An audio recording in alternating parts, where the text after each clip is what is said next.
La pluie froide ruisselait sur le pelage déjà trempé de Nox. Il avançait dans les rues désertes, la tête basse, les yeux brillants de larmes qu'il refusait de laisser couler. Cette nuit-là, Nox était convaincu que personne, au monde, ne voudrait jamais de lui. Dans la maison, Lumi, le cœur serré à se briser, tournait en rond dans le salon, ses yeux bleus constamment fixés sur la porte entr'ouverte. Il finit par s'arrêter devant Marla, tremblant de la tête aux pas. « Maman, Nox est parti. C'est de ma faute ?» Elle vacilla et s'effondra sur une chaise, attrapant machinalement un morceau du vase brisé. La vérité la frappa de plein fouet, elle avait accusé l'innocent. Et maintenant, il était parti.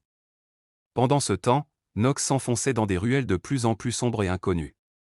Les bruits de la ville étaient remplacés par des froissements suspects et des miaulements étrangers. Soudain, des silhouettes émergèrent de l'ombre. 3 chats errants, le pelage marqué par la bataille et les regards suspicieux, lui barrèrent le chemin. Le plus grand, un matou gris avec une cicatrice sur le museau, s'avança. « Et, petite ombre, qu'est-ce que tu fais tout seul ici ?» grommela-t-il. Nox, pétrifié, ne répondit pas. Il se contenta de trembler, se faisant tout petit. Le chat gris l'observa longuement, son regard dur s'adoucissant imperceptiblement devant la détresse silencieuse du petit chaton. « Tu as l'air perdu. Suis-nous.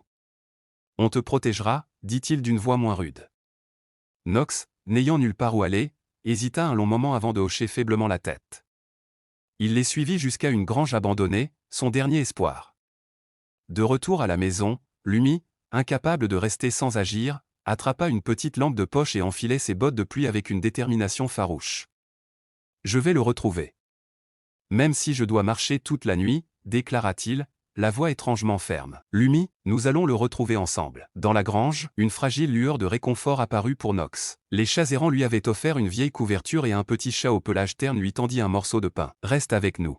Tu n'as plus besoin d'eux. » Sous la pluie battante, Marla et Lumi parcouraient les rues, appelant son nom sans relâche. « Nox, reviens. S'il te plaît, reviens !» criait Lumi, sa petite voix portée par le vent.